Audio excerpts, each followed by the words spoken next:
Okay, so what should audiences know before coming to see the show?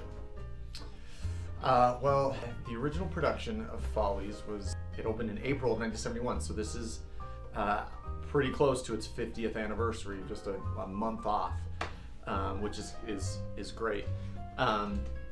When it opened, it's a very unique show in its structure. It is not structured like other musicals. I think that's important to know when you come, just to set your expectations. This doesn't necessarily tell a linear story in the same way that other musicals do. Also, for that reason, in 1971, when it opened, people weren't exactly sure what to do with it. They knew and understood this is something big and amazing and probably revolutionary in the musical theater, although people weren't sure exactly what to do with it. So I think it only ran for like a year, like audiences only sold enough tickets to run for about a year on Broadway. But over the last 50 years, I feel like as each year goes by, people realize, and it now has this place as just a legendary genre shifting musical in the history of musical theater. A lot of people, from what I understand, have all argued about where intermission should be, because there's no place that intermission there's no place where an intermission really fits, because the story jumps from so many different places to places to places. The story just is only really super consumable when it's done in a whole. Of course, we have to put an intermission there for other people. The show itself starts with any other play, which is, introducing people and giving the circumstance and the setting and the time period and so on. But then as you get closer and into Act 2, rather than this being a continuation of these people's lives, we kind of suspend time and we look at these people's subconsciouses in a way, and we look at what they're going through in a Follies-esque type of way, and big musical numbers that have many men dancing or many women dancing. That is, the Follies way is something that's artificial, it's not real, and it's not deep in any way. But Sondheim writes this play in the way that it only makes sense if we are able to let each of these characters express themselves and their subconsciouses through Follies and Follies music and Follies performances. Sondheim is regarded as one of the greatest musical theater writers and composers. And there was an article in the New York Times that said the reason why Sondheim is so great is because he exalted everyday life through rhyme and rhythm, which I thought was pretty cool, and that kind of sums up him as a writer. And Follies was his 8th musical. He also wrote Into the Woods, Assassins, Company, Sunday in the Park with George, Merrily You Roll Along. A lot of those we've done here at Hillcrest. I think we just love Sondheim like that because his music is really, really amazing. It's interesting to see that in most musicals, you see the characters, when they start breaking out into song, there's no barrier to their feelings. They just very plainly sing their emotions, and you see this in even really famous musicals like Les Mis. When the characters are feeling something, they sing that feeling very plainly.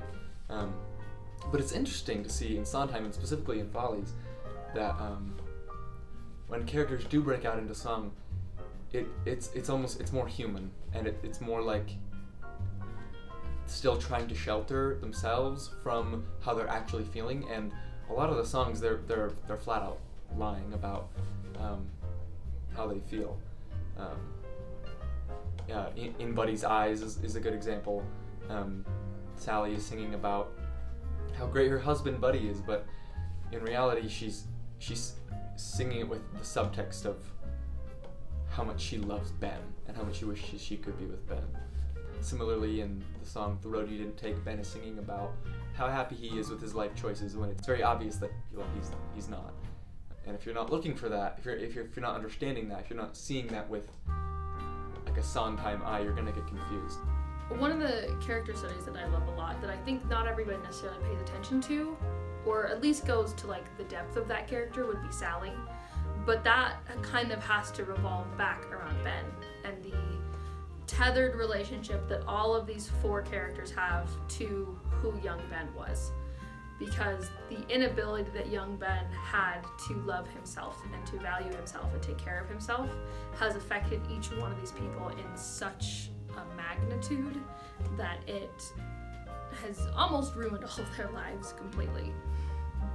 But in particular, we look at Sally and the character study of Sally and how everyone kind of has an opinion on Sally and her mental health and where she's at and what all of that means. But when you truly look at it, Sally is probably the person who lives in her most truthful circumstances from all of the information that she is given and what she wants.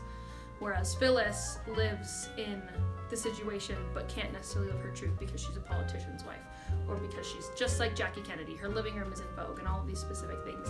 And you look at Buddy, who really just wants to make Sally happy and can't live in his truth because if he really did, he would be forced to accept a lot of hardships, which I don't think he's necessarily ready for. And then you have Ben himself, who still walks into this theater 30 years later and doesn't know how to regard himself in a place of understanding or in love. And all of those relationships adding up to this big moment of argument that happens so spectacularly in the show. But when you watch Sally's character study and when you watch her song, Losing My Mind, we see those moments of what I think a lot of us have been through, of like, did I make this whole thing up in my head, whether it be the expectations of getting a role or getting a job or falling in love, and the idea of not getting what you want after thinking about it and wanting it for so long, and the toll that that takes on someone. There's 2 big things that I feel like you should know. One is that one of the big conceits of the show is that each of the characters who are coming in to this reunion, it's about a reunion, right, at a theater, all these characters come in, and one of the major forces that they encounter when they enter this space is they encounter the spirits of their younger selves. Now, this is not something that the Mr. Sondheim and Mr. Goldman is saying literally happened. Like, they aren't like, oh, I see a ghost of myself. But it's kind of like they start to feel the essence of who they were when they were younger. It's a similar thing. I don't know if anyone watching this has been to like a class reunion, like a 25-year class reunion or whatever from high school, and you kind of enter that space, and there's a bit of discomfort for a lot of us that's happening there, because you start being reminded of who you were, and not only who you were, but who you wanted to be when you were that age, and then reconciling with what you actually became with what you wanted to become while you were younger and the kind of person you were, and seeing all these people who have grown up and become different people, but they're still in the context that you had them in when you were in high school, and you don't want people to put you in that context. Anyways, it's that kind of idea that Goldman and Sondheim are dealing with in the show of when we're in these spaces that we inhabited when we were younger physically, we're also having to confront kind of the emotional baggage that comes with who we once were. And so in our production, all of the actors who return to the stage, the actual like real life characters in the show, are being played by alumni who are returning to this stage before it is turned down for the last time to perform one last show there. And then the spirits of their younger selves are being played by the current students here at the high school. And they're always, almost always dressed in their costumes and outfits from the early 20s Follies shows that they used to perform in when they were younger.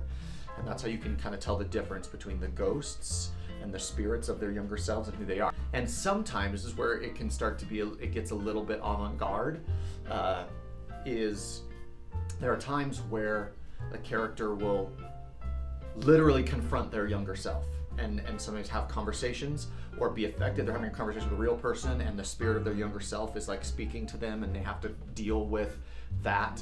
And it's kind of the embodiment of those feelings and things that we have. If the audience is looking for something very specific, of like a thread to hold on to, or for something in particular to focus on in the show, I think it would probably be the relationship between the current person and their past self.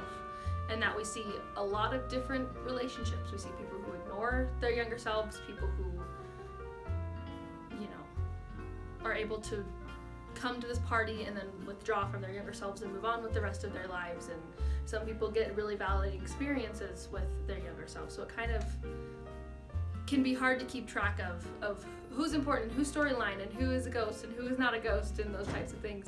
The most important thing is the relationship between someone's present and their younger self and their past, and what expectations we put on our lives and what expectations we put on ourselves, and how that can hold us back from potential.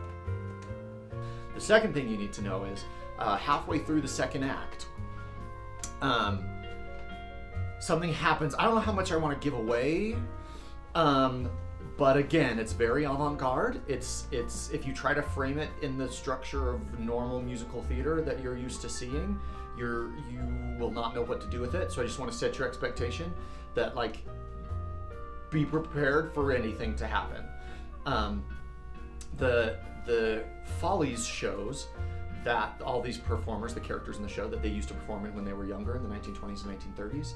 There's a very specific style of theater that the Ziegfeld Follies, lots of can-can and nightclub numbers and things like that, that is part of the Follies tradition. And one of the things that Stephen Sondheim did with the music in this is when the conflict rises to a certain form or a certain level in the plot of the show, mainly focused around our main four characters, Ben and Buddy and Sally and Phyllis, and all four of them are dealing with the spirits of their younger selves in different ways, and what they wanted when they were younger, they're dealing with those in different ways.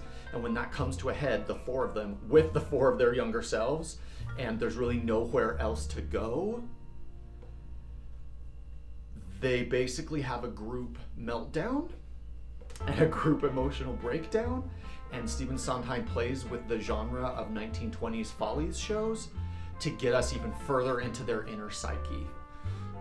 Again, I don't want to kind of give away what happens, but just know that when it starts going crazy about halfway through the second act, it's not a literal thing that happens, but Stephen Sondheim starts to use the style of old Follies shows to take us even further into the psyche of each of those four characters and their younger selves. It's such a fascinating exploration of what's going on inside of us as human beings. Not as much a story from beginning to end. So I think that's the big expectation that I would like to readjust for people coming to see the show, is don't expect to come see like a really neat story. Come to see an exploration of what is going on inside of us as human beings, as explored through musical theater and music, and specifically explored through the style of those old Follies shows. So I hope you love it, because I do a lot. You may need to come back and see it a second time after you see it the first time, because there's so much to catch. But looking forward to seeing you at the show.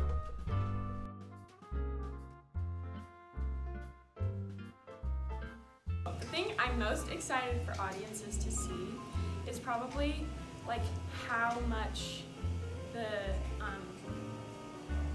alumni and the students have like worked together, and how fun it is to see like all of the work that they've put in with each other, not just separately, and like the community that we've created. Hillcrest Performing Arts is a community, and it's really interesting to see all of the different years of that community coming together and performing together. I did not go into this expecting quite like nearly as much as I have learned from this experience. And I guess moving into like performances, I'm really excited for audiences to get a bit of a slice of that learning. I hope they get to learn some of those things that I feel like I've learned during rehearsals. I love the opening of Act 2, a song Too Many Mornings. It's super, super cool. The way that the characters are singing together, they're singing the same lyrics, but they're singing completely different things. They're singing completely different subtexts about how they feel about each other. And that's even displayed in the writing of the harmonies you can see if you're listening carefully. So. I gotta be honest. I'm so freaking stoked for Lucy and Jesse, bro. It's so hype! Like, all the dudes are just like up there, like, and like, oh, it's so awesome! It's so cool! Just like everyone's gonna see it, and I can tell they're gonna be like, oh my gosh. Well, if we get it together, because that's the whole trick, anyways.